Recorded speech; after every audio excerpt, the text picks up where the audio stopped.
अगर होली आवे उससे अगले दिन हद हो जाएगा और उससे अगला दिन कौन सा भाग का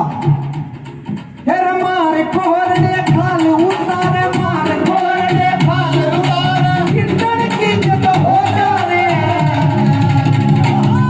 ना देवे कोई बुलाना रे सवार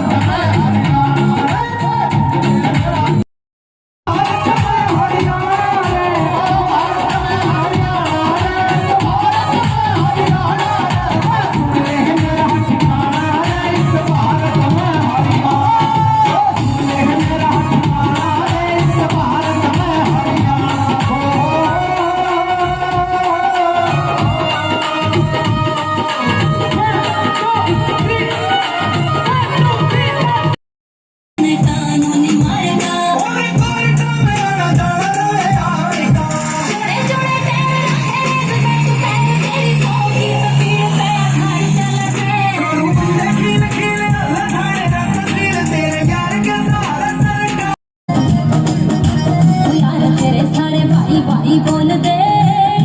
मैं हो जा सत थोड़ा रह जाने मुंडा का रूप मारा फीके दिल की पाता फिर थार का घमोड़ा रह जाने पाता